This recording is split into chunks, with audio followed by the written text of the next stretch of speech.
She whispered through tears on the restaurant floor. "Please don't push me down again." The billionaire who shoved her just smirked. What she didn't know, the quiet man watching from the corner table was the most feared mafia boss in the city. And he'd just decided no one would ever push her down again. The crystal chandelier above table 14 needed dusting.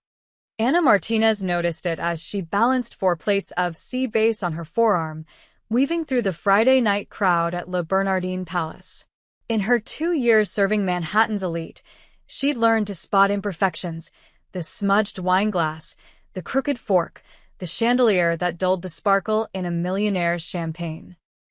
She'd learned to stay invisible, too. "Excuse me, miss?" An older woman at table 9 waved a jeweled hand. "Another bottle of the Chateau Margaux." "Right away, ma'am." Ana smiled, delivered her sea base plates, and hurried toward the wine cellar entrance near the kitchen. The restaurant hummed with laughter and clinking glasses. Somewhere, a man proposed. Somewhere else, a business deal died over dessert. Ana moved through it all like a ghost in a black vest and white shirt. She didn't see Ethan Caldwell until it was too late. The collision happened in the narrow corridor between the bar and the dining room. Ana, carrying a crystal water pitcher she'd just refilled, turned the corner at the exact moment Ethan stepped backward from his table, phone pressed to his ear, not looking. The physics were simple. The outcome was not. Water arced through the air in slow motion, or maybe that's just how Ana remembered it later. The pitcher slipped from her hands as she stumbled. Cold water splashed across Ethan's charcoal designer jacket, darkening the fabric from shoulder to waist. Time stopped. Ethan Caldwell froze mid-sentence, staring down at his ruined jacket. At 28, he had the sharp features of old money and the cold eyes of someone who'd never heard the word no. His cologne probably cost more than Anna's monthly rent. I'm so sorry, sir." Ana dropped to her knees, grabbing napkins from a nearby service station. "I didn't see you. I'm so sorry. Let me." "Are you kidding me?" Ethan's voice cut through the restaurant chatter like breaking glass. Conversations died at nearby tables. Heads turned. "Do you know how much this jacket costs?" "I'll pay for the cleaning." "Cleaning?" Ethan laughed, but there was no humor in it. "This is Brioni. Custom. You couldn't afford this jacket if you saved for a year." Anna's hands shook as she tried to dab at the water. Her manager, Marcus, was already rushing over, his face pale. This was bad. This was really bad. The Caldwells owned half the real estate in Manhattan. They were regulars. They were untouchable. "Sir, I apologize profusely," Marcus began, but Ethan wasn't listening. He was looking at Ana with something worse than anger. Contempt. "Get up," he said coldly. Ana stood, napkins clutched in her trembling hands. Around them, the restaurant had gone quiet. 50 pairs of eyes watched from shadows and candlelight. Ana felt her face burning, tears stinging behind her eyes. "Don't cry," she thought. "Don't cry in front of them." "People like you," Ethan said, loud enough for everyone to hear, "are too stupid to work anywhere decent. You're clumsy, careless. Honestly, I don't know why they hire." "It was an accident," Ana whispered. "Please, Shut up." Ethan stepped closer. "You know what? You're right. You should pay for this. What do you make minimum wage? Tips." He pulled out his phone. "I'm calling my lawyer. We'll garnish your wages for the next." "Sir, please," Marcus pleaded. "We'll comp your entire meal, your drinks, everything." Ethan's hand shot out. The shove wasn't violent, exactly. Not a punch or a strike.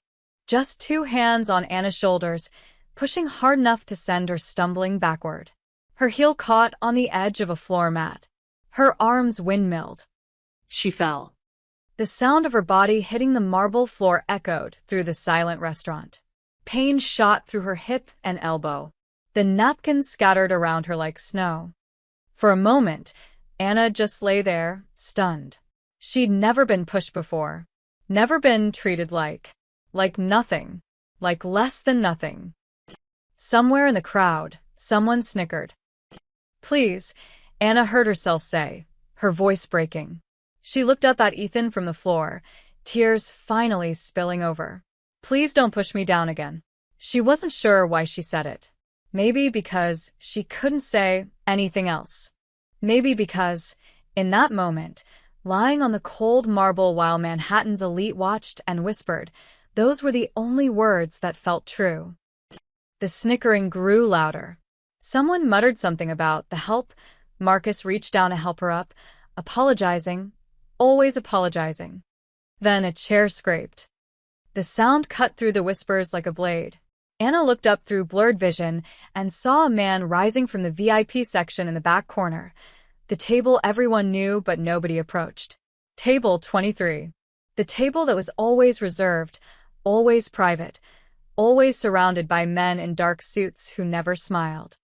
Alessandro Moretti moved through the crowd like a shark through shallow water. He wasn't tall, maybe 5'10", but he didn't need height.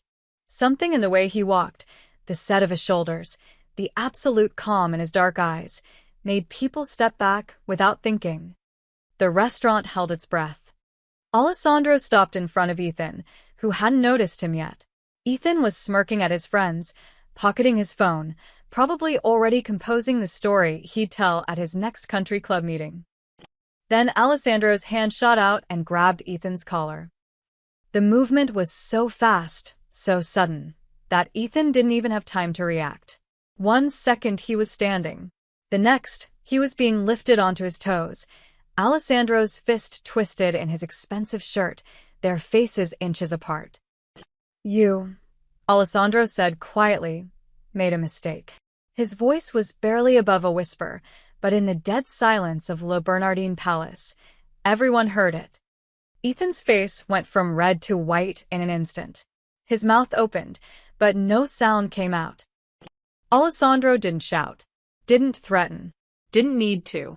He simply held Ethan there, suspended, while his dark eyes promised things that made grown men confess sins they hadn't committed yet.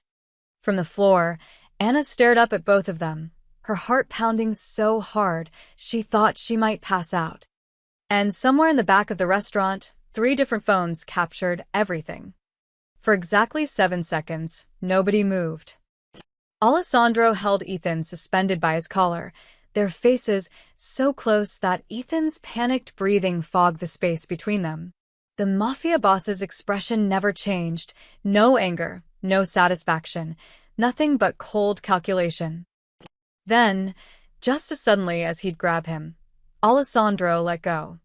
Ethan stumbled backward, gasping, his hand flying to his throat. His face had gone from white to a sickly gray.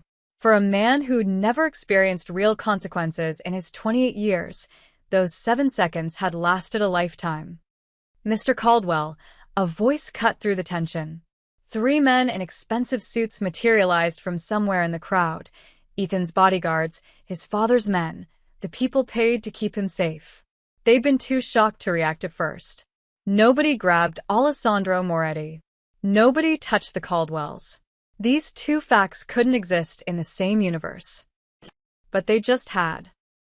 "We're leaving," the lead bodyguard said firmly, positioning himself between Ethan and Alessandro.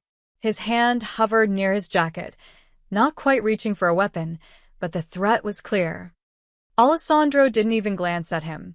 He adjusted his own jacket cuffs, completely unbothered, as if he'd just swatted a fly instead of publicly humiliating one of Manhattan's most powerful heirs.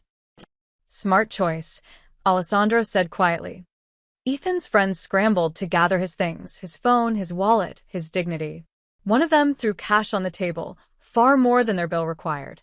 They weren't paying for dinner. They were paying to leave alive. "This isn't over," Ethan managed to choke out, but his voice cracked on the last word. His hand still trembled at his throat. Alessandro finally looked at him, really looked at him, and smiled. It was the kind of smile that sent Ethan and his entire entourage backing toward the exit, nearly tripping over themselves. They left through the front doors in a rush of expensive cologne and quiet panic, leaving behind a restaurant full of witnesses and a story that would be told in whispers for months.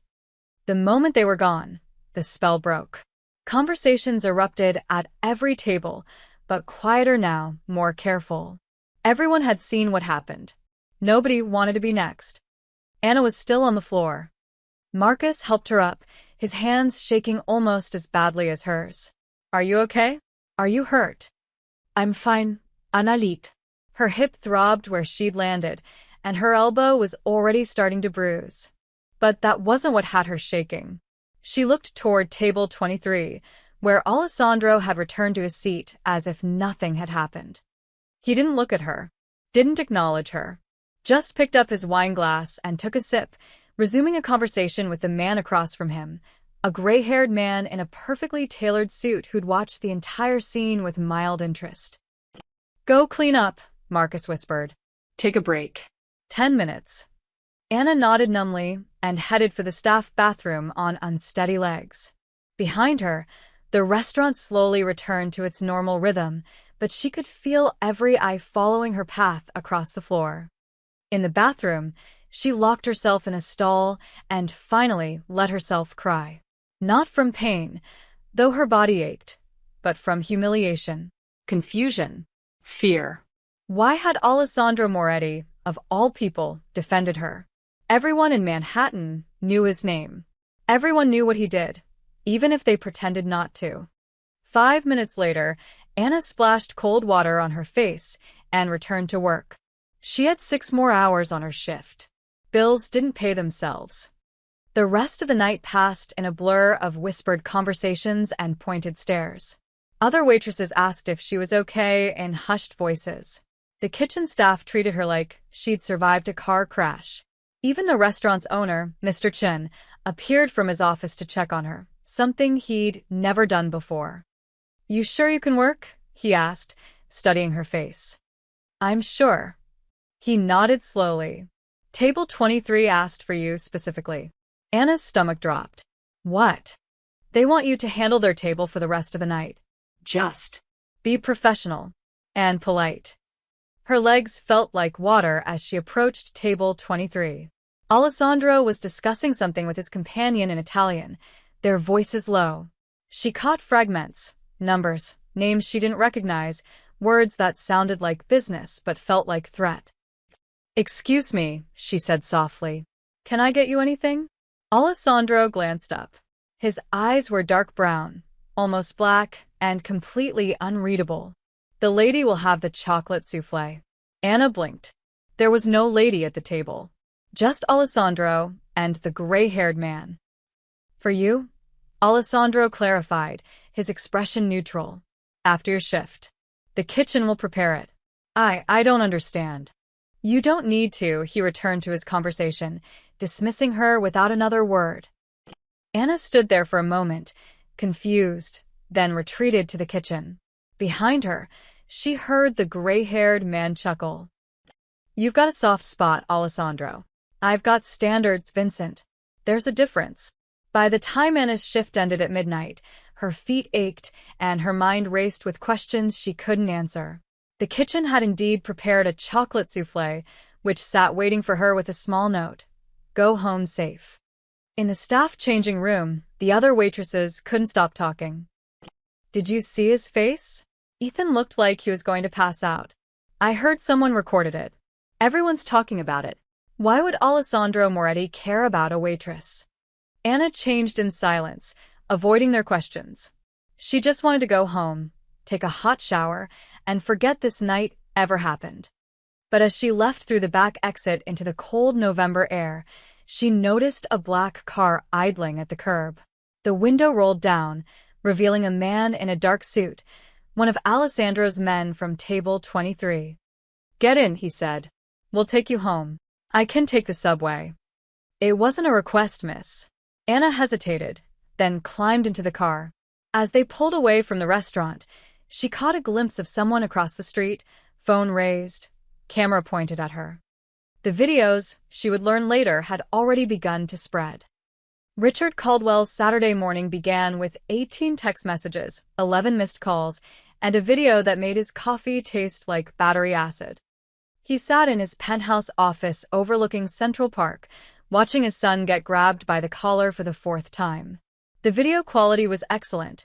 Some society wife with a new iPhone had captured every humiliating second. Ethan's face, pale and terrified. Alessandro's calm, deadly grip. The entire restaurant watching. Sir? His assistant, Jennifer, stood in the doorway, tablet in hand. The PR team is here.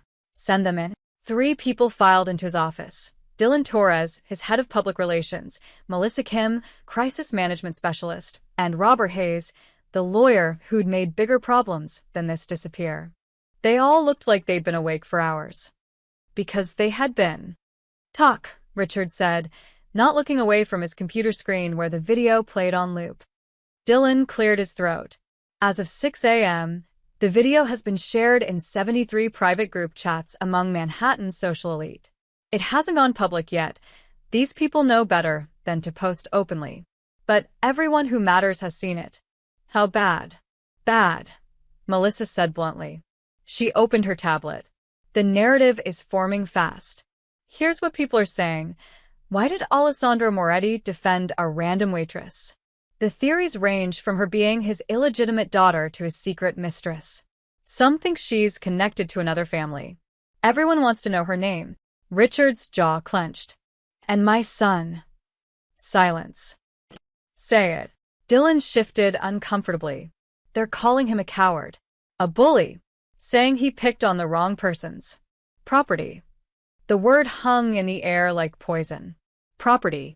They were talking about a waitress like she belonged to Alessandro Moretti and, by extension, making his son look like he'd trespassed on Mafia territory. This is unacceptable, Richard said quietly. The quiet tone was worse than shouting. His staff knew that. Ethan pushed a clumsy waitress who ruined a $5,000 jacket. That's what happened. Instead, everyone's acting like he attacked the Pope. Robert leaned forward. With all due respect, sir, it doesn't matter what actually happened. It matters what it looks like. And right now, it looks like your son publicly humiliated someone under Moretti's protection. Then we change how it looks. Melissa nodded. That's what we're here to do. But we need to move fast. The Hampton Garden Club brunch is tomorrow. The Metropolitan Opera Gala is next week. Every charity event, every board meeting, people will be talking. We need to control that conversation. How? Dylan pulled out a folder thick with papers. We shift the narrative. Make this about the waitress, not Ethan. We paint her as incompetent, careless, possibly unstable. Someone who caused a scene and then played victim when consequences followed. And Alessandro? We don't touch him directly, Robert said firmly. Nobody touches Moretti directly. But we can imply he overreacted. Made a scene over nothing. Maybe even suggest he has questionable judgment when it comes to pretty young women. Richard considered this. It was risky, dancing around a man like Alessandro Moretti. But his family had built an empire on calculated risks. What about the restaurant? He asked. Le Bernardin Palace relies heavily on real estate contracts with luxury developers, Melissa said, reading from her tablet. 3 of their suppliers have outstanding business with Caldwell Properties. We can apply pressure there. Suggest that employing negligent staff creates liability issues. Do it, Richard stood, walking to the window. Below, Central Park stretched out in autumn colors, peaceful and perfect. His city. His territory. I want that waitress terminated by Monday. I want our lawyers to file complaints, public safety, negligence, whatever sticks. And I want the story to be that Ethan was the victim of a dangerous employee and an overreacting crime boss who shouldn't have been in that restaurant in the first place. Sir, Robert said carefully, filing against the restaurant means indirectly challenging Moretti. He's a regular there. I'm aware, Richard turned from the window. But we do it legally. Publicly. Through proper channels. Make it a business matter, not a personal one. Even Moretti has to respect the law. The 3 exchanged glances. They all knew Alessandro Moretti's relationship with the law was complicated at best. What about Ethan? Dylan asked. He should probably lay low for a while. Ethan is going to the Vanderbilt charity polo match this afternoon, Richard said firmly. He's going to smile, play well, and act like nothing happened. The Caldwells don't hide. We don't apologize. We don't run.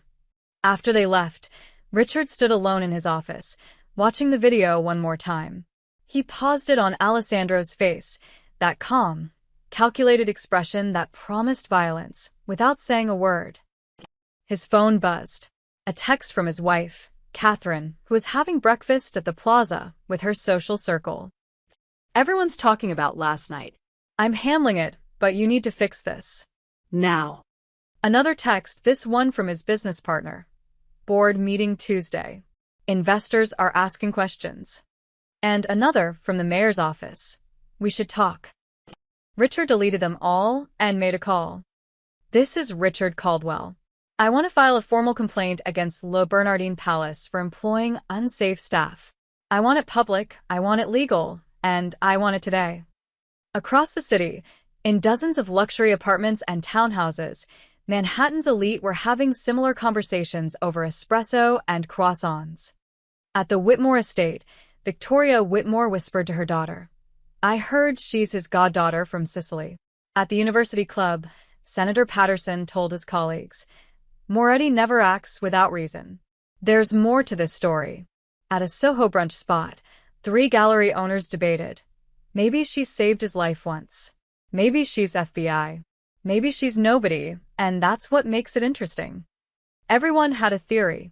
Nobody had answers.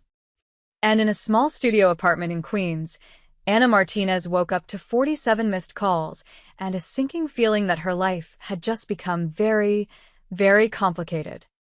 Her phone buzzed again. Unknown number. The text was simple. Don't go to work today. Anna stared at it, her hands shaking. Everything was spinning out of control, and she didn't even understand why. Alessandro Moretti's office occupied the top floor of a building in Tribeca that officially housed an import-export business. The paperwork was legitimate. The taxes were paid. Everything looked clean to anyone who cared to look. Most people knew better than to look too closely. You've seen it, I assume, Vincent Rosselli said, setting an espresso on Alessandro's mahogany desk. Vincent had been Alessandro's consigliere for 15 years, gray-haired, sharp-eyed, and one of the few men alive who could speak to him without fear. Alessandro nodded, watching the video play on his laptop for the 3rd time that morning. The angle was good. Clear audio. He could see the exact moment the waitress, Anna Martinez, according to the file Vincent had already compiled, hit the floor. Could hear the tremor in her voice. Please don't push me down again. He closed the laptop. The Caldwells are moving fast, Vincent continued, settling into the leather chair across from Alessandro. Richard's already got his PR machine spinning. They're planning to make an example of the girl. Pressure the restaurant to fire her, file public complaints, paint her as incompetent and possibly unstable. Unstable, Alessandro repeated, his tone flat. Their words, not mine. Vincent pulled out his phone, scrolling through messages. They're being careful not to mention you directly, but the implication is clear. You overreacted to protect some random woman, which makes you look either irrational or involved. Alessandro's expression didn't change, but Vincent knew him well enough to catch the slight tightening around his eyes. They're also leaning on Le Bernardin Palace, Vincent added. Threatening their suppliers, questioning their insurance policies, making noise about safety violations. Chun is nervous. He called this morning asking if we wanted him to let the girl go quietly. What did you tell him? That you'd be in touch, Vincent paused. What do you want to do here, Alessandro? Because from where I'm sitting, this looks like a lot of noise over a waitress you met once. Alessandro stood and walked to the window. Below, Tribeca moved through its Saturday rhythm. Tourists with cameras, couples at cafes, joggers along the Hudson. Normal people living normal lives, completely unaware of the chess game being played above their heads. Tell me about Richard Caldwell, he said. Vincent didn't need notes. Real estate empire built by his grandfather. Legitimate on paper, but he's not afraid to play dirty, bribes building inspectors, pushes out small businesses, has politicians in his pocket. Smart enough to never get caught, arrogant enough to think he's untouchable. His son Ethan is exactly what happens when you give a mediocre man unlimited money and zero consequences. Properties? 12 major developments currently in progress across Manhattan. The Crown Tower project in Midtown is his flagship, 60-story luxury condos, breaking ground next month. He's leveraged everything on it. If that project delays, his whole empire feels it. Alessandro turned from the window. What else? Steel shipments coming through Port Newark. Construction permits pending with the city. Contracts with union labor that could get complicated. Vincent smiled slightly. Why? You thinking about sending a message? I'm thinking, Alessandro said quietly, that Richard Caldwell made a mistake. Which mistake? Raising a son who pushes waitresses, or coming after someone under your protection? Both. Alessandro returned to his desk, opening a drawer and pulling out a thin folder. But more than that, he thinks he can control the narrative. Shape how people see what happened. Make the girl into a villain and his son into a victim. Can't he? Not if the story keeps changing. Alessandro opened the folder, revealing photographs, financial documents, shipping manifests. The Caldwells built their fortune on appearing untouchable. Legitimate. Clean. What happens when people start seeing cracks? Vincent leaned forward, scanning the documents. His eyebrows rose. Where did you get these? I've had them for 2 years. Caldwell tried to buy waterfront property I own in Red Hook. When I declined, he attempted to have the city seize it through eminent domain. I don't forget things like that. The document showed a pattern: suspicious zoning permit approvals, payments to offshore accounts, building code violations mysteriously dismissed. Nothing explosive on its own, but together? A mosaic of corruption. You've been waiting for the right moment to use these, Vincent said. It wasn't a question. I've been waiting for him to give me a reason. Alessandro closed the folder. He just did. Vincent sat back, a slow smile spreading across his face. So, what's the play? Alessandro's phone buzzed. He glanced at it, a message from one of his men watching Anna's apartment. Target received warning text. Staying home today. Appears frightened. Good. Fear kept people safe.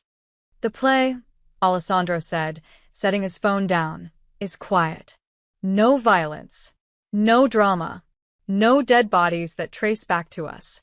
We simply make life difficult for Richard Caldwell until he understands his position. And the girl? Protected. From a distance, Alessandro's voice was firm.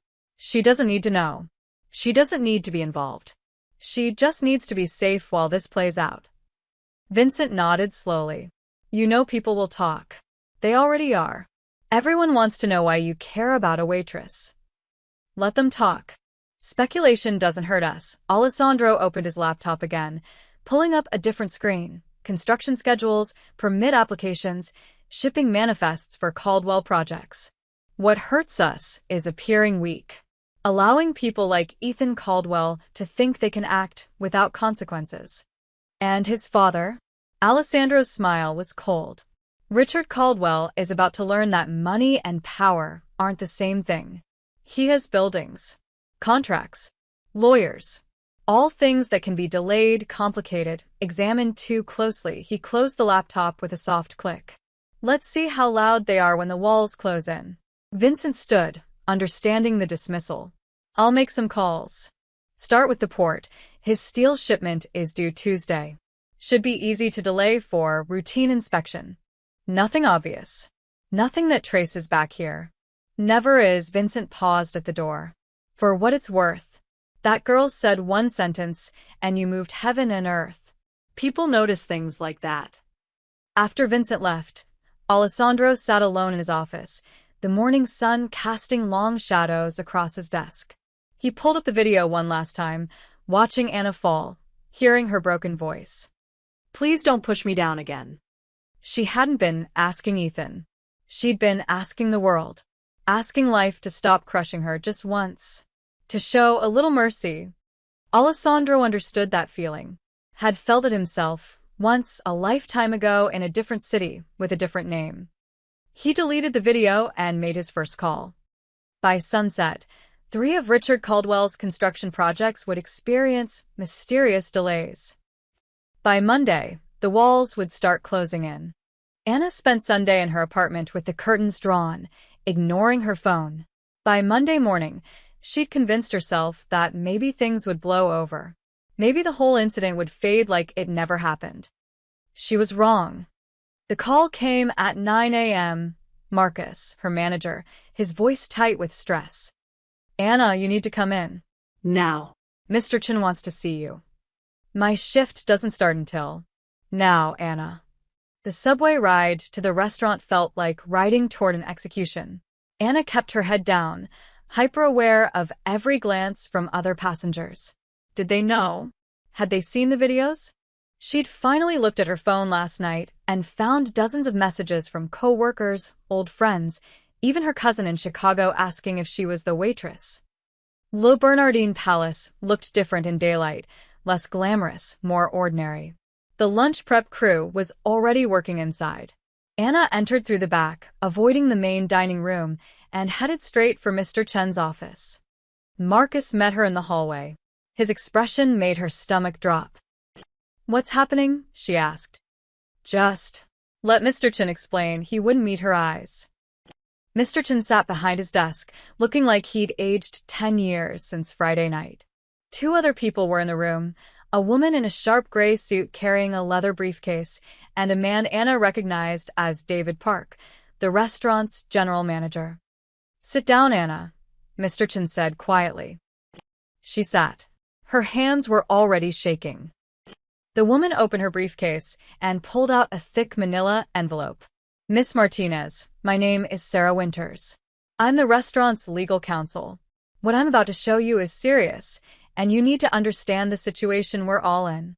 She spread 3 letters across the desk. Official letterhead. Dense paragraphs of legal text. As of this morning, Le Bernardin Palace has received formal complaints from Caldwell Properties' legal team, Sarah continued. They're threatening a lawsuit for negligence, claiming you caused property damage to their client, created an unsafe dining environment, and that the restaurant is liable for employing what they call dangerously incompetent staff. Anna's mouth went dry. But it was an accident. I bumped into him. They don't care. David Park leaned forward, his voice strained. They're also contacting our insurance company, our suppliers, and they've filed a formal complaint with the city health department suggesting we have safety protocol violations. They're using a sledgehammer to kill a fly, Sarah said, her expression grim. This isn't about justice. This is about making an example. The problem is they have the resources to make this hurt. Really hurt. Mr. Chen cleared his throat. Anna, you're a good employee. You've worked here 2 years with no problems. But the Caldwells are putting pressure on us from every angle. Our insurance premiums could triple. Our suppliers are getting nervous. I had 2 investors call this morning asking if we're going to have ongoing legal issues. Anna felt tears burning behind her eyes. What are you saying? Silence. You're firing me.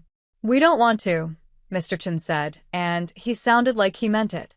But if we don't, this restaurant might not survive what they're planning. They want you gone, Anna. They're willing to destroy this entire business to make it happen. That's not fair. I didn't do anything wrong. Life isn't fair. Sarah's voice was gentle but firm. This is how powerful people operate. They identify a target, apply pressure, and wait for everyone around that target to fold. You're the target. We're the pressure point. Anna stood on shaking legs. So what? I just quit. Disappear? Let them win. You survive, David said quietly. That's what you do. Find another job, move on, and count yourself lucky you're not facing worse. Worse than losing my job for being pushed to the floor. Nobody answered. Anna walked out of the office in a daze. Marcus tried to stop her in the hallway, started to say something sympathetic, but she brushed past him. She needed air, needed to think. She burst through the back door into the alley behind the restaurant, gasping like she'd been underwater. This couldn't be happening. She'd worked so hard to build a stable life, left her hometown with nothing, found this job, paid her rent on time, stayed invisible and safe. One accident, One spilled pitcher of water, and everything was collapsing. "You okay, miss?" Anna jumped. Two men stood near a black sedan parked at the mouth of the alley. She recognized them vaguely.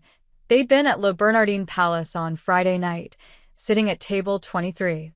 Alessandro's men. "I'm fine," she said automatically, wiping her eyes. The first man, tall, mid-40s, with a scar above his eyebrow, exchanged a glance with his partner. "Doesn't look fine." "It's none of your business." "Actually," the second man said, younger with dark hair, "it kind of is. We're supposed to make sure you're safe." "Safe from what?" "I just got fired." Or I will be. "Same thing," Anna laughed bitterly. "Tell your boss thank you for Friday night, but his help just made everything worse. Now the Caldwells are coming after me with lawyers, and I can't even afford." She stopped, realizing she was shouting at Mafia enforcers in an alley. That seemed like a bad idea. The scarred man pulled out his phone, dialed, waited. "She's here." Restaurant just threatened to fire her.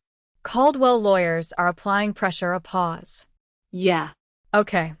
He hung up and looked at Anna with something almost like sympathy. "Boss says don't quit. Don't sign anything. Go home, stay there, and don't worry about money." "I need money to pay rent." "You'll have money," he said it like it was simple. Like reality could be bent by just deciding it would be. "Just stay home. Stay safe. Let this play out." Let what play out? But they were already getting into their sedan, leaving her alone in the alley with more questions than answers. Anna pulled out her phone and stared at her bank account. $847. Enough for rent, barely, if she didn't eat much this month. A text appeared from an unknown number. "Your rent is handled. Groceries will be delivered tomorrow. Stay home." Anna stared at the message, her heart pounding. What had she gotten herself into? Inside the restaurant, Mr. Chin received his own text. "Don't fire the girl. We'll handle the Caldwells." He stared at it for a long moment, then deleted it. Some messages you didn't keep, even if you understood them perfectly. On Tuesday morning, Richard Caldwell's Crown Tower project ground to a halt. The call came at 6:47 a.m. from his site foreman, Tom Brennan, a 20-year construction veteran who didn't panic easily. But his voice was tight. "Mr. Caldwell, we have a problem. The steel shipment didn't arrive." Richard set down his coffee. "What do you mean it didn't arrive?" "It cleared customs Friday. It should have been delivered yesterday. Port Newark says it's being held for routine inspection. They won't give us a timeline." "Routine inspection?" Richard's jaw clenched. "That steel has been sitting there for 3 days. What changed?" "I don't know, sir. They're not saying. Just that it'll be released when the inspection is complete." Richard ended the call and immediately dialed his logistics coordinator. 20 minutes and 4 phone calls later, he had his answer. The steel was fine, the paperwork was fine, but some mid-level port inspector had flagged it for additional review under protocols that nobody seemed to understand. "How long?" Richard demanded. "Could be days. Could be weeks. These inspections don't follow a schedule." Richard threw his phone across his office. It bounced off the leather couch, screen cracking. The Crown Tower was on a tight timeline, investors breathing down his neck, pre-construction sales already promised, media scheduled for a groundbreaking ceremony next week. Every day of delay cost him hundreds of thousands in contractor fees and lost momentum. This was supposed to be his legacy project, the crown jewel that cemented the Caldwell name in Manhattan's skyline. Now it was dead in the water because of a routine inspection. The next call came 2 hours later. His project in Brooklyn, a luxury condo conversion of an old warehouse, had been red-tagged by building inspectors. Structural concerns that needed to be addressed before work could continue. "We passed inspection 3 weeks ago." Richard shouted into the phone. "What structural concerns?" His project manager, Linda Chun, sounded exhausted.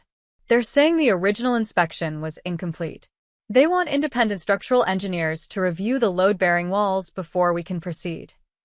That'll take months to schedule." "I know. This is insane. Who ordered this?" "City Building Department. They won't say why. just that it's required. By noon, a third project had hit problems. The electrical permits for his Upper East Side renovation, approved 6 months ago, were suddenly being questioned. The city needed to verify compliance with updated codes before work could continue. Richard stood at his office window, watching the city that suddenly felt like enemy territory. 3 projects. 3 separate problems. All happening within hours of each other. This wasn't coincidence. His phone rang again. His project manager at the Midtown site. Union workers had walked off the job, citing safety concerns that nobody could articulate. Another call. His concrete supplier apologizing profusely, explaining they'd been forced to prioritize other contracts. His order would be delayed indefinitely. Another. The crane rental company needed to reassess their availability schedule. Richard slumped in his chair, staring at the spreadsheet on his screen. Red everywhere. Delays cascading across every project. Millions of dollars bleeding out daily. His door opened without knocking. Only one person did that. Catherine Caldwell stood in the doorway in a Chanel suit, her expression icy. The Vanderbilt Foundation just withdrew our gala sponsorship. They're saying they need to reassess their partnerships given our recent legal complications. What legal complications? We filed a legitimate complaint against a restaurant. That's not how they see it. Catherine closed the door and sat across from him. I had lunch with Patricia Vanderbilt yesterday. She was very polite, very cold. She asked me why we were making such a fuss over a waitress. Why we couldn't just let it go. Because we don't let people disrespect our family. She asked about Alessandro Moretti. Catherine's voice dropped. She asked if we understood what we were doing. Silence filled the office like smoke. This is him, Richard said quietly. All of this. The inspections, the permits, the delays. Moretti is behind it, obviously. How? These are city agencies, federal port authorities, private contractors. He can't control all of them. Catherine gave him a look that mixed pity with exasperation. Richard, we've lived in this city our entire lives. You know how it works. Money talks, favors get called in, people remember who helped them and who didn't. Alessandro Moretti has been operating here for 20 years. Do you really think he doesn't have hooks in every department, every union, every agency that matters? So what? We just surrender? Back down because some gangster's flexing. I'm saying we're bleeding money and losing face every day this continues. Our investors are nervous. Our suppliers are backing away. Even our friends are keeping their distance. Catherine leaned forward. He's not punching us. He's suffocating us. Quietly. Legally. And we have no way to fight back because we can't even prove he's doing anything. Richard's hands clenched into fists. There has to be a way. There is. Apologize. Make this go away. Find the girl, compensate her, issue a public statement taking responsibility. She paused. Admit we were wrong. Never. Then watch your empire crumble over a spilled glass of water and your son's temper tantrum. Catherine stood. Your choice, Richard. But make it fast. We don't have much time. After she left, Richard sat alone in his office as the sun tracked across the sky. His phone kept buzzing, more problems, more delays, more bad news.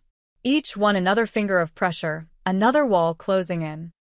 He pulled up his computer and searched for Alessandro Moretti. Found almost nothing, no social media, no interviews, just a few business registrations and property records.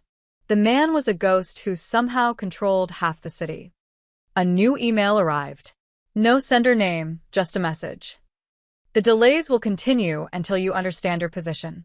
This is not negotiable. Richard stared at the screen, rage and fear warring in his chest. He'd built an empire on intimidation and power, had crushed competitors, bought politicians, bent the city to his will. And now someone was doing the same thing to him. He picked up his phone and called his lawyer. Robert, I need you to find out everything you can about Alessandro Moretti. I need leverage. I need something I can use. Sir, I'd advise. Find it, whatever it costs. He ended the call and looked out at his city again. If Moretti wanted a war, Richard would give him one. He just needed to find the right battlefield. Anna discovered she was famous on Wednesday morning when she opened her apartment door to get the groceries that had been mysteriously delivered, as promised, and found a camera flash in her face. Anna Martinez? How long have you been involved with Alessandro Moretti? She slammed the door, heart hammering. Through the peephole, she saw 3 people in the hallway, 2 with cameras, 1 with a phone recording. They were knocking now, calling her name. Just a few questions, Anna. What's your relationship with the Moretti family? Is it true you're under his protection? Anna backed away from the door, hands shaking. How did they find her apartment? How did they know her full name?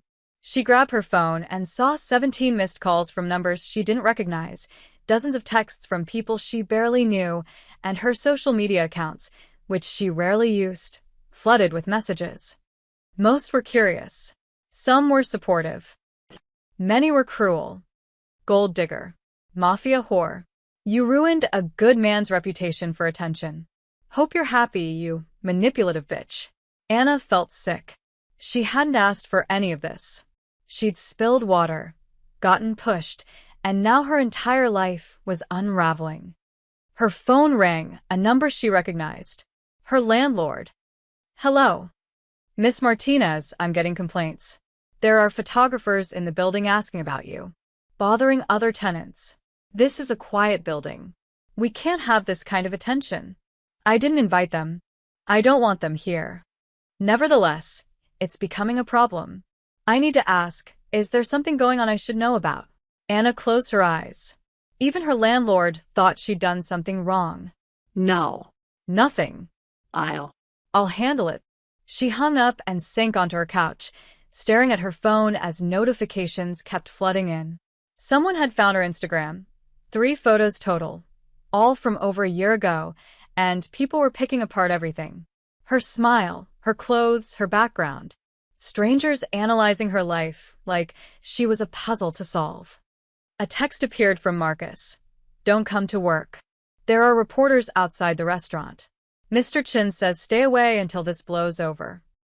So now she couldn't even work. Not that she had a job anymore, probably. Another text, unknown number, pack a bag. You're being moved. Anna stared at it. Moved where? By who? No response. 20 minutes later, someone knocked, a different rhythm, calm and professional. Anna looked through the peephole and saw the scarred man from the alley, the one from Alessandro's detail. She opened the door a crack, the chain still attached. What's happening? You're not safe here. Too exposed. Too easy to find, his voice was matter of fact. We have a place for you. Quieter. More secure. I don't want to go anywhere. I want my life back. That's not an option right now, miss. His expression softened slightly. Look, I get it. This is scary. But those reporters out front? They're the least of your problems. The Caldwells are escalating. They're pushing this story hard, and people are picking sides. Some of those messages you're getting? They're from people who think you deserve what's coming. Anna felt cold. What does that mean? It means we're taking you somewhere safe. Tonight. And if I say no... He looked at her for a long moment. Then you're on your own. And when something happens, and it will, we won't be there to stop it. Anna wanted to argue, to insist she could handle this herself. But she'd seen the messages. The hate. The strangers who thought they knew her story and had already decided she was the villain. I'll pack, she whispered. By that evening, every tabloid in New York had run some version of the story. Mystery waitress linked to Mafia boss. Who is Anna Martinez? The woman who started a war. Caldwell heir humiliated after clash with Moretti associate. The articles were breathless, speculative, and everywhere. Some painted her as an innocent victim. Others suggested she was a plant, a honey trap, someone who deliberately engineered the whole situation. A few even implied she was already part of organized crime. The comment sections were worse. She's obviously his mistress. Look at her, she knew what she was doing. I feel bad for her. She's just caught in the middle of powerful men. Another woman using victimhood for fame and money. The Caldwells are trash. Good for her standing up to them. This is what happens when criminals run our city. On cable news, talking heads debated whether Alessandro Moretti's public intervention represented a shift in organized crime's relationship with civilian affairs. Legal experts discussed the Caldwell lawsuits. Social media influencers posted think pieces about class warfare and power dynamics. Everyone had an opinion about Anna's life. Nobody asked her what actually happened. By the time she was escorted out of her building through the service entrance, past the reporters who'd been waiting in the lobby, Anna felt like a ghost haunting her own existence. The scarred man and his partner guided her to a black SUV with tinted windows. "Where are we going?" she asked as they pulled into traffic.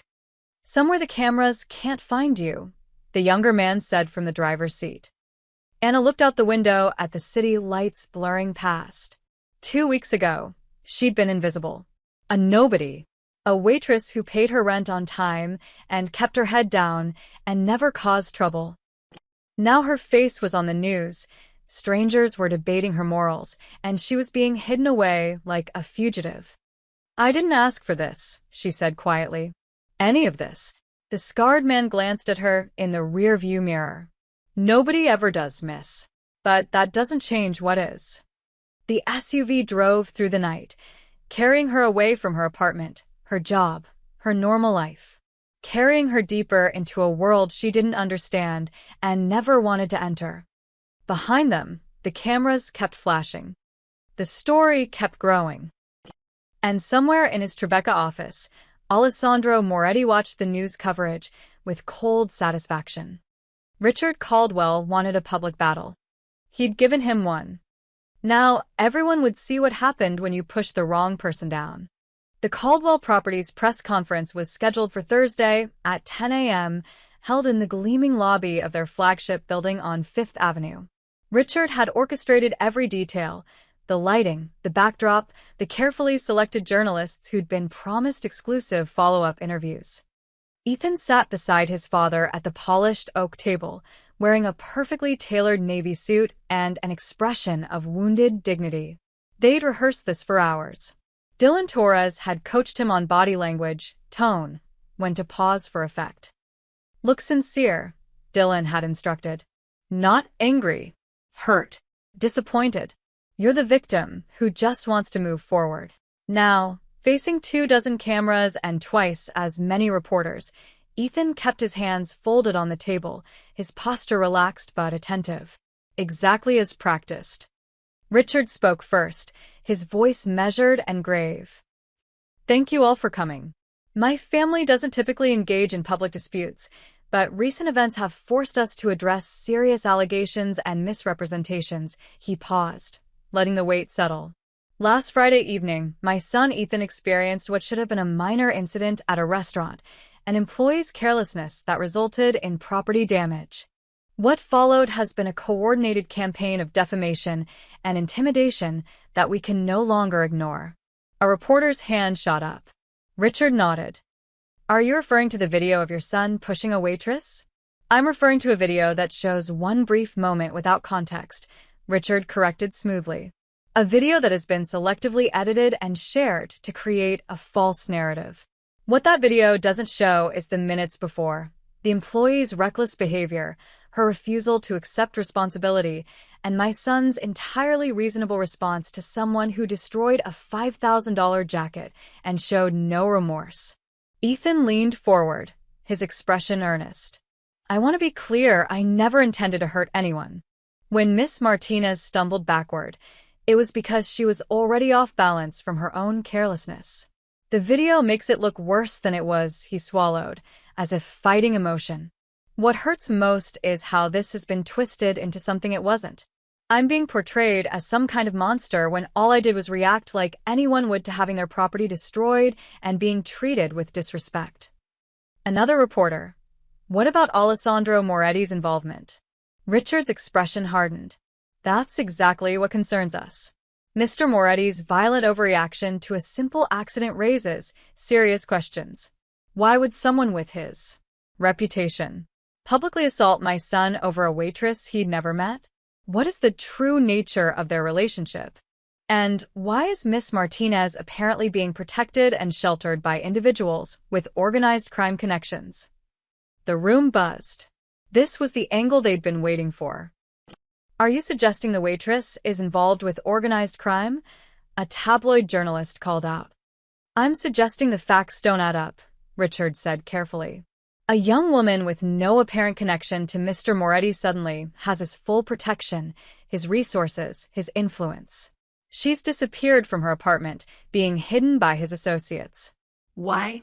What's the real story here?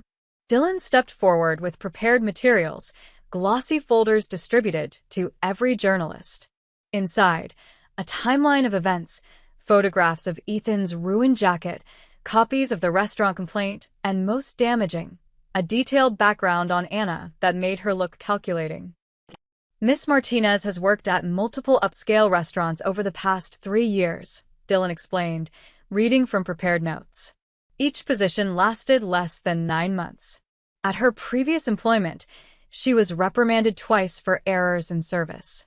There's a pattern here of someone who seeks attention, who creates problems, and who has now found the perfect situation to exploit. It was masterful character assassination. None of it was technically false. Anna had worked at other restaurants before Le Bernardin Palace, had been reprimanded once for being late and once for dropping a tray, but the way it was presented suggested something sinister. Melissa Kim distributed another document, a formal defamation complaint filed that morning with the New York State Supreme Court. We are seeking damages for defamation, intentional infliction of emotional distress, and conspiracy to harm our family's reputation, she announced. This complaint names not just Miss Martinez, but anyone who has knowingly participated in spreading false and malicious information about my client and his son. The language was broad enough to include Alessandro without naming him directly, a calculated risk, but one that allowed them to appear strong without directly challenging the Mafia boss. How much are you seeking? Someone shouted. $20 million, Melissa said flatly. Plus court costs and punitive damages. The number landed like a bomb. 20 million would destroy someone like Anna. It would haunt her for life. Ethan spoke again, his voice thick with practiced emotion. I don't want money. I just want my life back. I want to stop being called a bully and a coward. I want people to know the truth, that I'm the real victim here. This woman's carelessness and this situation she's created with certain individuals has turned my entire life upside down. He looked directly into the cameras. I'm not a bad person. I don't deserve this. The performance was flawless. Several reporters actually looked sympathetic. Richard stood, signaling the end. We won't be taking further questions, but our legal team has prepared detailed statements. Thank you for your time and for helping us tell our side of this story.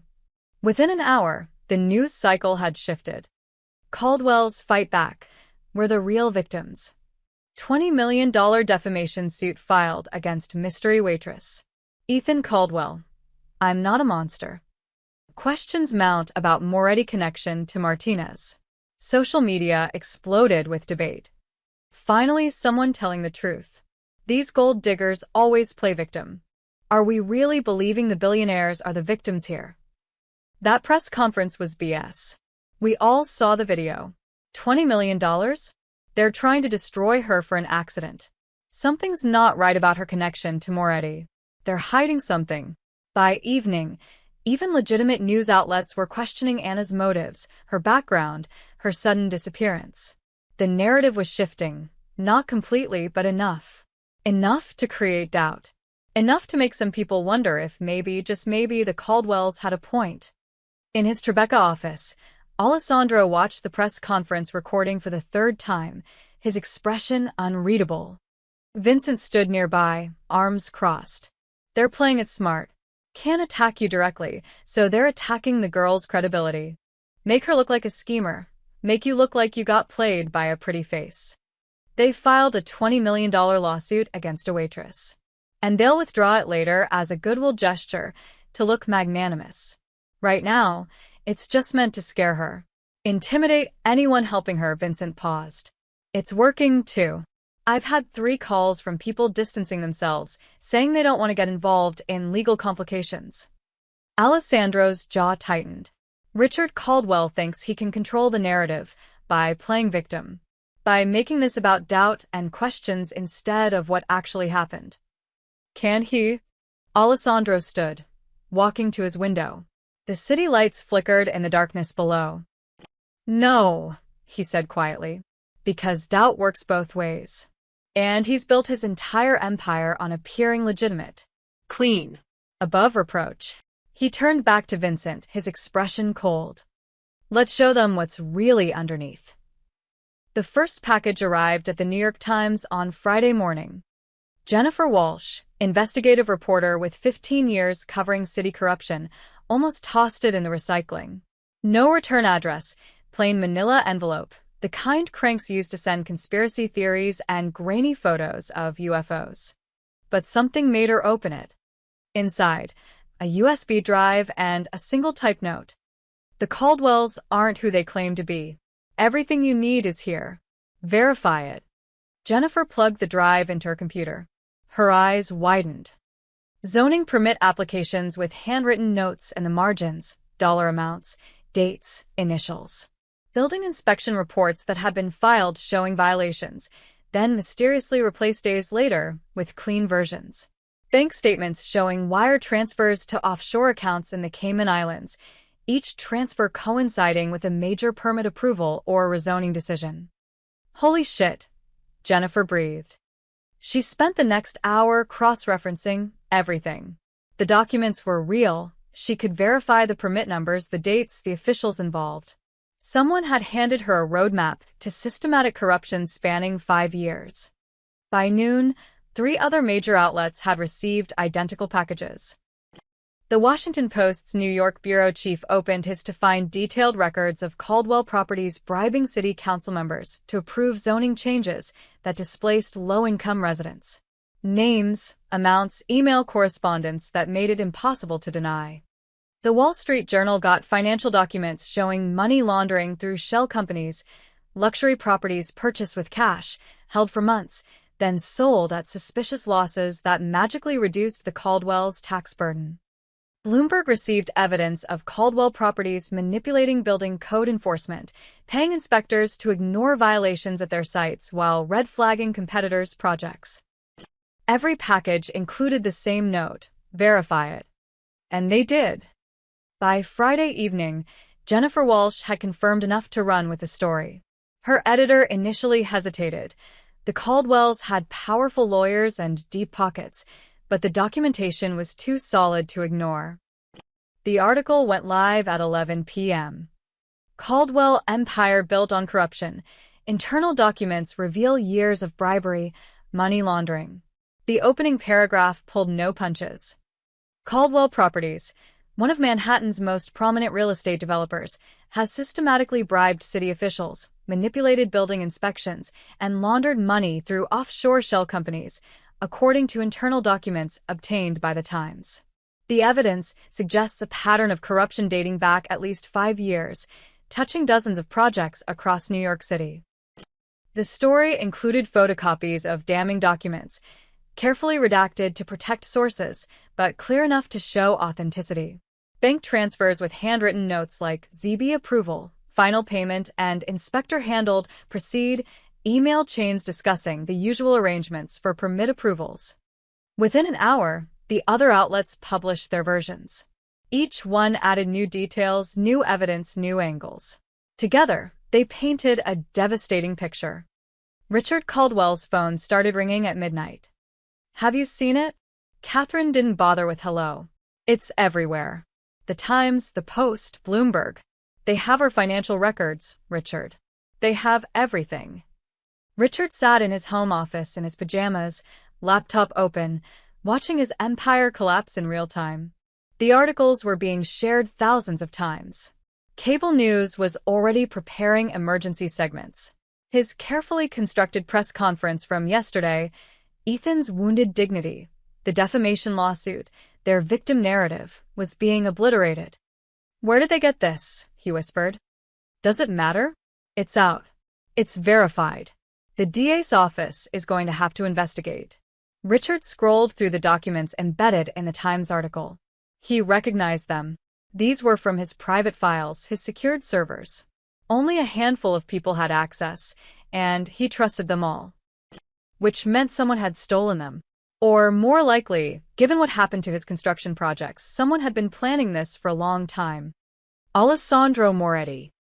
He's destroying us, Richard said flatly. You think? Catherine's voice dripped with bitter sarcasm. You pushed a waitress. Our idiot son made a scene, and instead of apologizing and moving on, you decided to wage war with a man who's been operating in this city longer than you've been alive. What did you think would happen? We had to fight back. We couldn't just. You could have done nothing. You could have taken the hit, paid the girl to go away, and this would have been forgotten in a week. Catherine's voice rose. But no. You had to protect Ethan's pride. You had to file lawsuits and hold press conferences and make yourselves targets. Well, congratulations, Richard. You're targets. The line went dead. Richard sat in the dark, watching the story metastasize across social media. Hashtags were already trending. Hashtag Caldwell corruption, hashtag billionaire scandal, hashtag NYC bribery. His phone buzzed with new messages. From his lawyer. We need to talk. Tonight.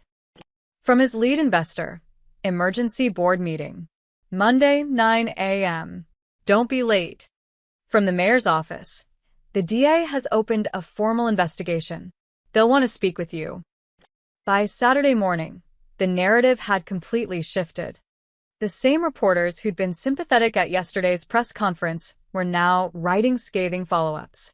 Editorial boards were calling for investigations. Political opponents were demanding accountability. Caldwell, victim, narrative collapses amid corruption scandal. From press conference to federal investigation in 24 hours. Ethan Caldwell's tears look hollow next to family's bribery evidence. Social media was merciless. So the real victims were actually criminals the whole time. Shocker. They sued a waitress for $20 million while laundering millions. The audacity. Funny how bullies always claim they're the victim when they get caught. That press conference aged like milk. The defamation lawsuit became a punchline. Legal experts on cable news called it a desperate distraction from serious criminal exposure. One commentator noted dryly, it's hard to claim defamation when you're being investigated for money laundering. By Sunday, federal investigators had joined the inquiry. The FBI was interested in the offshore accounts. The IRS wanted to discuss tax evasion. The Manhattan DA was building a case around the bribery evidence. Ethan's carefully rehearsed wounded expression from the press conference became a meme, his face photoshopped onto various criminals throughout history, captioned with variations of, I'm the real victim here. Richard watched it all unfold from his penthouse, feeling the walls close in exactly as Alessandro had promised. His projects were frozen. His reputation was destroyed. His legal exposure was catastrophic. And worst of all, he'd done it to himself. Alessandro had just held up a mirror and shown the world what was already there. Vincent knocked on Alessandro's office door Sunday evening, a rare smile on his face. The DA's office raided Caldwell Properties this afternoon. Walked out with 18 boxes of documents. He set down a tablet showing news footage of federal agents carrying evidence from the Fifth Avenue building. Richard Caldwell's lawyer issued a statement saying they'll cooperate fully with all investigations. Alessandro nodded, watching the footage, without expression. The lawsuit, withdrawn an hour ago, citing unforeseen complications. And Anna? Safe. Quiet. Still doesn't understand what's happening, but she's not in danger anymore. Alessandro stood, looking out at the city lights. Somewhere out there, Richard Caldwell was learning what Alessandro had known for years. Power wasn't about money or buildings or press conferences.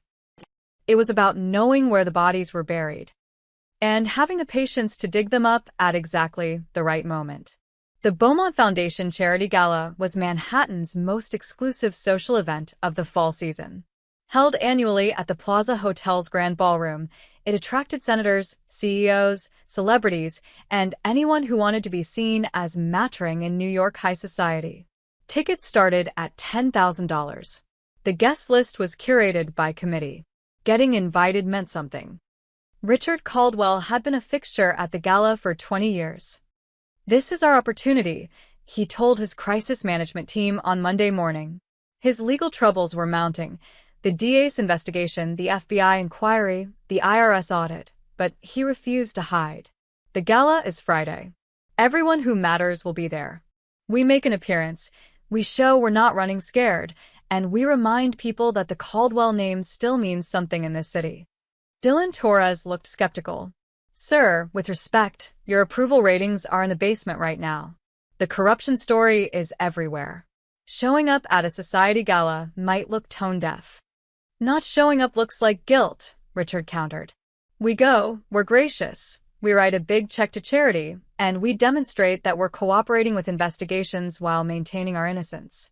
It's about controlling optics." Melissa Kim nodded slowly. "The Beaumont Foundation hasn't withdrawn your invitation. That's significant. It means they're not ready to completely cut ties. If we handle this right, it could be the first step toward rehabilitating your image." Exactly. Richard stood, adjusting his cufflinks. "We've taken hits. Bad ones. But we're not out. The Caldwells don't quit." What Richard didn't know was that the Beaumont Foundation had received a very generous anonymous donation that week. $5 million, donated through a nonprofit arts foundation that listed no board members and operated out of a building in Tribeca that also housed several import-export businesses. The foundation's director, Margaret Beaumont, was many things: philanthropist, socialite, former museum curator, but she wasn't stupid. She knew who'd sent the money. She also knew that such generosity came with unspoken expectations. When her assistant asked about adding a last-minute guest to the invitation list, Margaret approved it without question. Anna was sitting in the safe house, a modest but comfortable apartment in a quiet Brooklyn neighborhood, when Vincent Rosselli arrived on Tuesday afternoon. She'd spent the past week in a fog of confusion and fear, watching her life become a news story she couldn't control. "I need to go back to work," she said when Vincent entered. "I can't just sit here forever. I have bills, I have a life." "You have an invitation." Vincent set a cream-colored envelope on the coffee table. Heavy stock, gold embossing. The kind of invitation Anna had seen wealthy customers receive, but never imagined holding herself. She picked it up, hands trembling. "The Beaumont Foundation Charity Gala requests the pleasure of your company." "This is a mistake." "It's not. I'm a waitress. I can't go to something like this. I don't even own a dress fancy enough for." "A dress will be provided," Vincent interrupted calmly. "Transportation, everything you need. You just have to show up." Anna stared at him. Why? "Why would I go? The Caldwells will be there. Everyone will be staring at me. You'll be fine." Vincent sat across from her, his expression gentler than she'd seen before. "Listen, Anna. I know this is overwhelming. I know you didn't ask for any of this. But that gala? It's not really about charity. It's about power. About who matters and who doesn't. About who gets to show their face and who has to hide. I don't care about power. I just want my life back." "This is how you get it back." Vincent leaned forward. "Right now, people are telling your story. The Caldwells painted you as a schemer. The media made you a mystery. Everyone has an opinion, but nobody's actually seen you. You're a ghost. A rumor. Good. I want to be invisible again." "You can't. Not anymore. The story's out there." His voice was firm but not unkind. "But you can control how it ends. You can show up at that gala, stand in the same room as the people who tried to destroy you, and let them see that you're still here. Still standing. That they didn't break you." Anna's eyes filled with tears. "I'm terrified." "I know. But here's the thing. You don't have to do anything. You don't have to give a speech or confront anyone or be brave. You just have to stand there." Vincent's eyes held hers. "The rest is already decided." "What does that mean?" "It means you're not alone in this. It means when you walk into that ballroom, you're not just some waitress they can push around. You're under protection. You matter. And everyone in that room will know it." Anna wiped her eyes, looking down at the invitation. "The Plaza Hotel. Friday at 7. A world so far from hers it might as well be Mars. What if I say no? Vincent stood, straightening his jacket. Then you stay here, stay safe, and eventually this all blows over. You find a new job somewhere, build a new life, and hope nobody recognizes you. That's an option. But the Caldwells will have one. They try to make you disappear, to erase you like you never mattered. And you'll have let them. He paused at the door. Your choice, Anna. Nobody's forcing you. But sometimes standing up means just standing. Being visible when people want you gone. After he left, Anna sat alone with the invitation, reading it over and over. She thought about Ethan Caldwell's sneer, his hands shoving her to the floor. The snickering crowd. The way she'd felt, small, worthless, erasable. She thought about the past week of hiding, watching strangers debate her character, her motives, her worth. She thought about Alessandro Moretti grabbing Ethan by the collar, those 7 seconds when someone had finally said, no, not her. Not this time. Anna picked up her phone and texted the number Vincent had given her. I'll go. The response came immediately. Good. A stylist will visit Wednesday. Hair and makeup Friday at 4. Car picks you up at 6:30. Don't worry about anything else. Anna set down her phone and walked to the window, looking out at the Brooklyn streets below. Normal people living normal lives, unaware that in 3 days, she'd walk into the Plaza Hotel and face the people who'd tried to destroy her. She was terrified. But Vincent was right. She was tired of being invisible. Tired of being pushed down. Just once, she wanted to stand. The Plaza Hotel's grand ballroom glittered like a jewelry box turned inside out. Crystal chandeliers cast prismatic light across tables draped in ivory silk, each centerpiece a small fortune in orchids and roses. Women in evening gowns worth more than Anna's annual salary glided past men in tuxedos that fit like second skins. Champagne flowed. Diamonds sparkled. Money whispered in every corner. Anna felt like an imposter in a borrowed dream. The dress they'd provided was midnight blue, simple but elegant, falling just below her knees. Nothing flashy. Nothing that screamed for attention. The stylist had kept her makeup natural, her dark hair swept into a loose chignon. You're not trying to compete with them, the woman had explained. You're just being yourself. But Anna didn't feel like herself. She felt like a girl playing dress-up in someone else's life. Ready. Vincent offered his arm at the entrance. He'd arrived with the car, an unexpected courtesy. Behind him, 2 other men in dark suits, Alessandro's people, always watching. No, Anna admitted. But I'm here anyway. They entered together. The moment Anna stepped into the ballroom, conversations stuttered and died like dominoes falling. Heads turned. Whispers rippled outward in waves. She felt every eye lock onto her, felt the weight of recognition, curiosity, judgment. That's her. The waitress. What's she doing here? Anna's instinct was to run. Vincent's hand on her arm kept her steady. Eyes forward, he murmured. You belong here just as much as any of them. They found their table, mercifully toward the side, not center stage. Anna sat, hyper-aware of everything, the couple 3 tables over staring openly, the woman in emeralds whispering behind her hand, the photographer in the corner whose camera kept swinging her direction. Then she saw the Caldwells. They sat at a prominent table near the front, Richard in a perfectly cut tuxedo, Catherine in champagne silk, and Ethan looking pale and uncomfortable. The family that had tried to destroy her, sitting 20 feet away in their tailored armor of wealth and status. Richard noticed her. His expression flickered, surprise, then anger, then something calculating. He leaned toward Catherine, whispered something. She glanced at Anna, her face a mask of controlled displeasure. The evening proceeded with agonizing formality. Dinner was served, courses Anna barely tasted.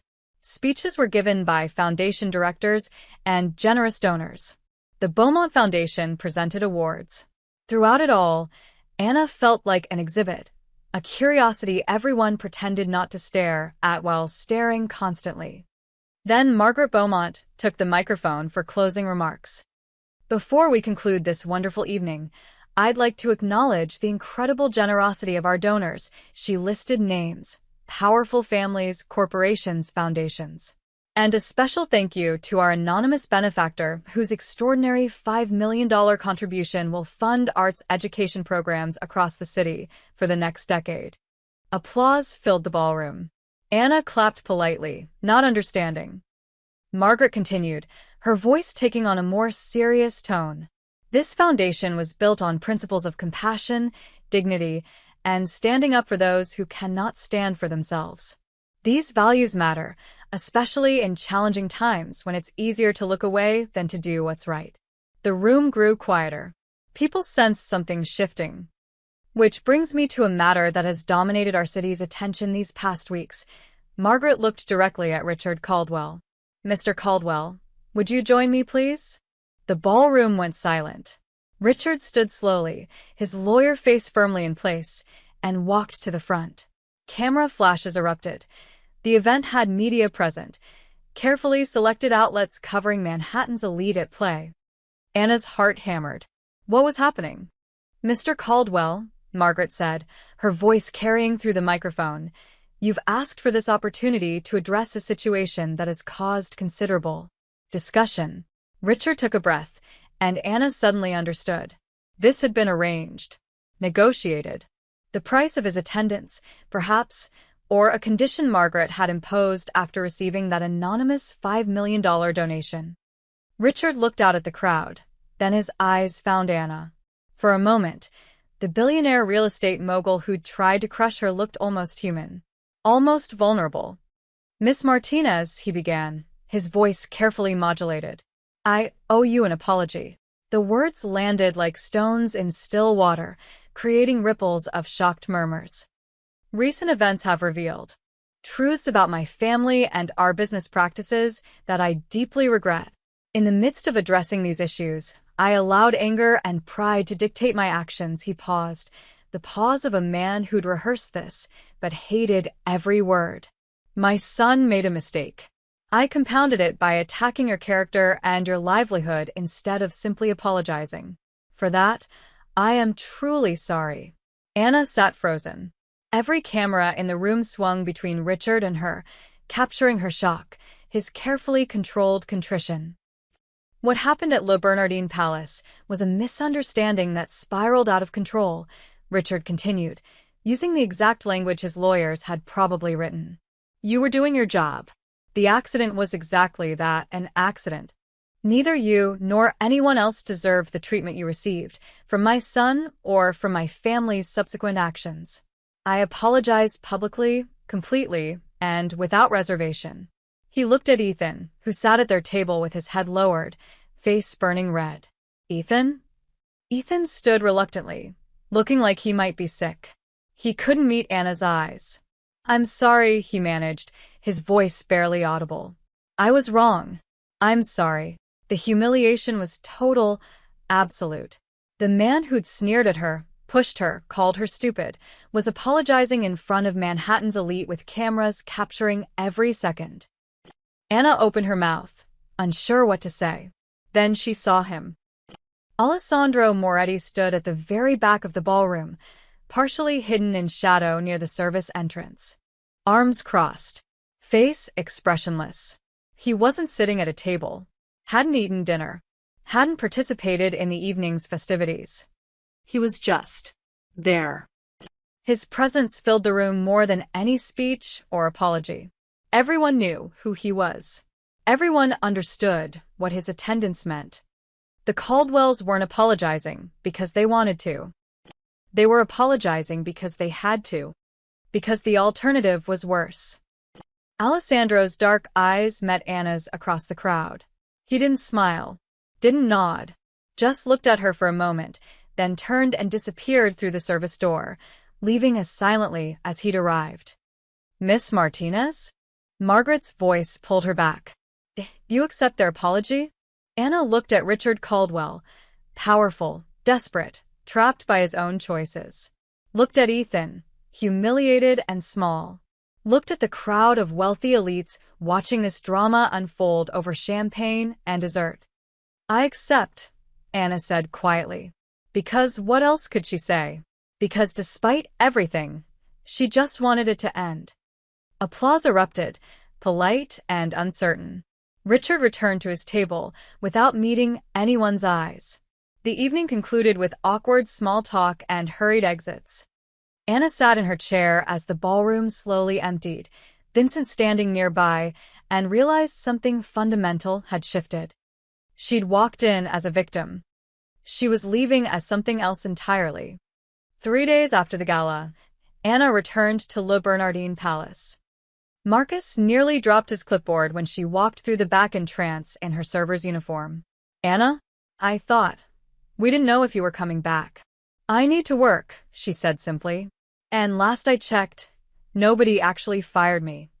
Mr. Chen emerged from his office, looking relieved and anxious in equal measure. "Anna, welcome back. If you need anything, any accommodations, just let me know." It was strange, being treated like she might break. She was the same person who'd worked here for 2 years, who knew every table number and wine pairing by heart. But everything had changed, and everyone knew it. Her first shift was surreal. The dinner crowd arrived as always, wealthy couples celebrating anniversaries, business dinners lubricated with expensive wine, tourists treating themselves to something special. But when Anna approached tables, something was different. "Good evening, my name is Anna, and I'll be."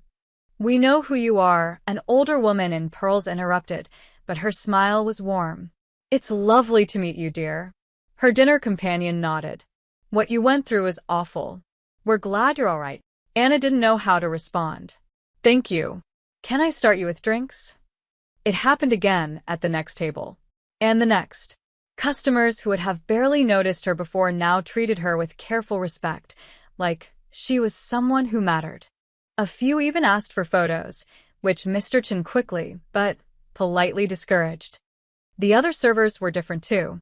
Before, Anna had been part of the furniture, another body in the rotation, friendly but forgettable. Now they watched her with a mixture of awe and wariness.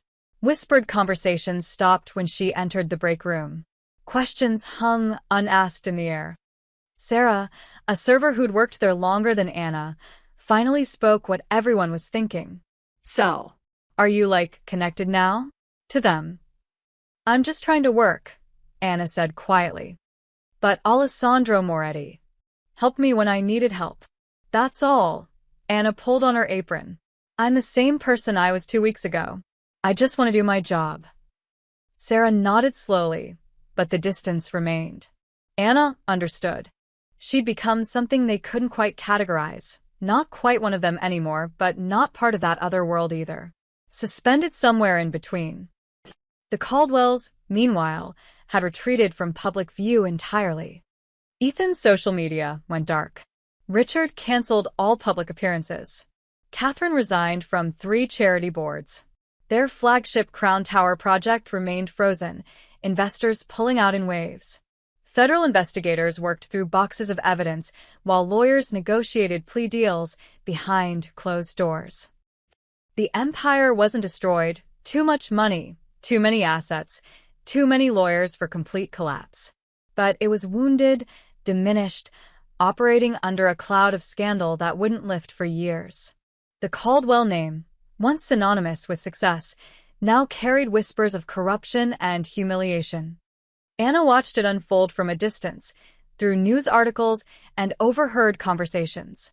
She felt no satisfaction, no vindication. Just a strange, hollow exhaustion, like surviving a storm and surveying the wreckage. 2 weeks after her return, Alessandro Moretti walked into Le Bernardin Palace. Anna was clearing a table when she noticed the familiar silence, that particular quality of quiet that meant someone important had arrived. She looked up and saw him being escorted to table 23 by Marcus, who looked pale and nervous. Her hands trembled as she balanced the plates.